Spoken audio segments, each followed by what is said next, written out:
जय माता दी। मैं संगीता ठाकुर स्वागत करती हूँ आपका अपने चैनल पे। आज हम आपके सामने एक और पुरानी कथा लेके आए हैं और ये कथा है माता गंगा के बारे में। हम सभी जानते हैं कि शायद आप में से कुछ लोग ना जानते हो या जानते हो, माता गंगा ने अपने 7 पुत्रों को पैदा होते ही नदी में बहा दिया था या उनकी जान ले ली थी, प्राण ले लिए थे। तो क्या थी इसके पीछे की पुरानी कहानी?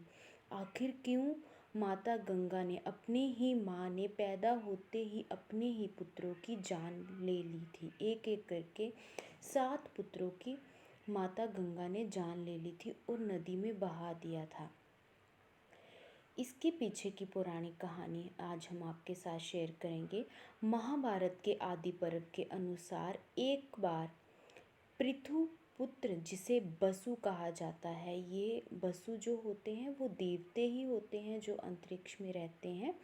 तो जो बसु थे, 8 बसु, वो अपनी पत्नियों के साथ मेरु पर्वत पर घूम रहे थे।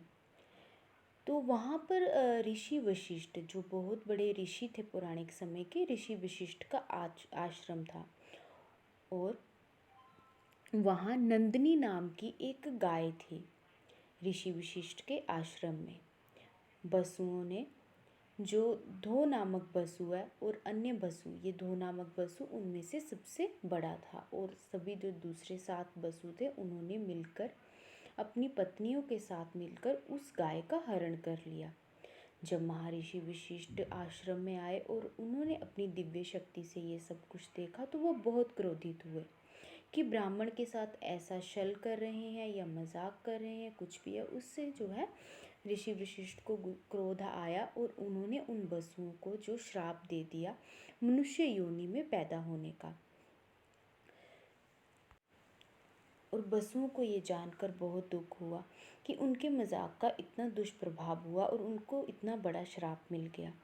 बसुओं ने बहुत क्षमा मांगी महर्षि वशिष्ठ के पास आकर। क्षमा मांगने पर जो है महर्षि वशिष्ठ ने कहा कि मनुष्य योनि के जाने के बाद तुरंत ही तुम लोगों को मुक्ति मिल जाएगी, लेकिन तुम में से जो दो नामक बसु है, जिसने ये सब कुछ किया है और जिसके कहने पर तुम लोगों ने ये सब कुछ किया है, उसे अपने कर्मों को भोगने के लिए बहुत समय तक पृथ्वी लोक पर ही रहना पड़ेगा। इस श्राप के बाद जब बसुओं ने ये सारी बात गंगा को बताई, माता गंगा को, तो माता गंगा ने उनको कहा कि मैं आप लोगों को अपने गर्भ में धारण करूंगी और तत्काल ही मनुष्य योनि से मुक्ति दे दूंगी। और गंगा मैया ने ऐसा ही किया। विशिष्ट ऋषि के आश्रम के कारण, विशिष्ट ऋषि के जो श्राप के कारण है, भीष्म पितामह को, जो भीष्म पितामह थे, वही वो 8वां धो नामक बसु था जिसको पृथ्वी लोक पर बहुत समय तक रहना पड़ा था और क्या क्या दुख भोगने पड़े थे वो हम सबको भी पता है। तो माता गंगा ने इसी शर्त पर शांतनु जी से विवाह किया था कि मैं जब भी जो भी करूँगी, आप मुझसे ना तो कोई प्रश्न पूछोगे, ना वो काम करने का कारण पूछोगे और ना ही कभी मना करोगे। कभी भी आपने ये प्रश्न पूछा, कारण पूछा उस कार्य का, तो मैं उसी समय आपकी ज़िंदगी से चली जाऊंगी। तो राजा शांतनु ने उनको ये वचन दिया था। तो जब गंगा जी और राजा शांतनु का विवाह हो गया और उनका जब पुत्र हुआ, जब उनका पहला पुत्र हुआ, उनके वही पुत्र हो रहे थे जो वो बसु थे। तो गंगा मैया ने बिना किसी को मतलब बताए कि मैं इस पुत्र को क्या कर रही हूँ, क्या नहीं कर रही हूँ, उनको ले जाकर नदी में डुबो दिया था और उनकी जान ले ली थी। जो दुनिया की नज़रों में या महाराज शांतनु की नज़रों में ये था, लेकिन असलियत में गंगा मैया ने उस बसु को मनुष्य योनि से मुक्ति दिला दी थी और वो दोबारा अपने स्वर्ग लोक में चले गए थे। तो इससे राजा शांतनु का दिल बहुत दुखी हुआ, उनकी प्रजा का, सभी का, कि ऐसा क्यों कर रही है मैया गंगा, अपने ही पुत्रों को क्यों मार रहे हैं। तो इसी तरह से गंगा मैया के एक एक करके जो 7 पुत्र हुए वो उनकी जान लेते गए, नदी में उनको बहा देते थे पैदा होते ही।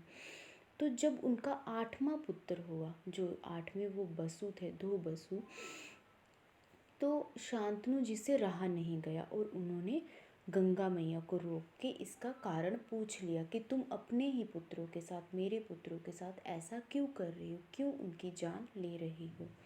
तो जैसे ही उन्होंने प्रश्न पूछा तो गंगा मैया ने राजा शांतनु से कहा कि मैंने आपसे वचन लिया हुआ था कि जब भी आप मुझसे कोई प्रश्न पूछोगे तो मैं आपकी ज़िंदगी से चली जाऊंगी और कभी लौट कर नहीं आऊँगी।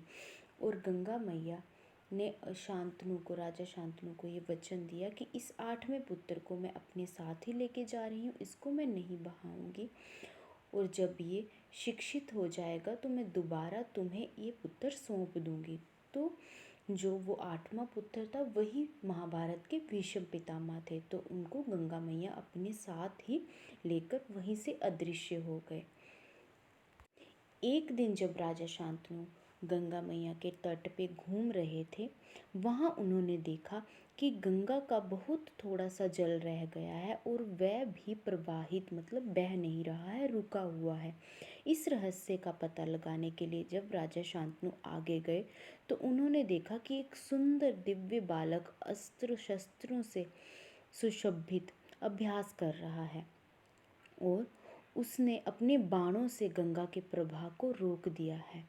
इतनी उनके बाणों में शक्ति थी। यह दृश्य देखकर शांतनु को बड़ा आश्चर्य हुआ।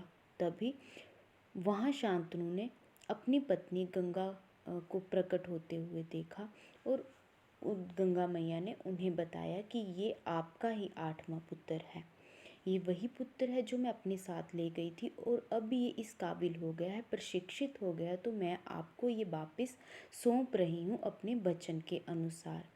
उस युवक की बुद्धि और कौशल को देखकर उसका नाम देवव्रत रखा था और देवव्रत से उनका नाम भीष्म पड़ गया। अपने पुनर्जन्म के पाप के कारण भीष्म पितामह ने जीवन भर दुख सहा। इनको दुख सहना पड़ा, अर्थात उनका पूरा जो भी जीवन था वो शापित जीवन था। और हम सभी जानते हैं कि भीष्म पितामह जी ने कितने दुख सहे थे अपने पूरे जीवन में और अपना जीवन व्यतीत किया था, तो वो उनका जीवन शापित जीवन था।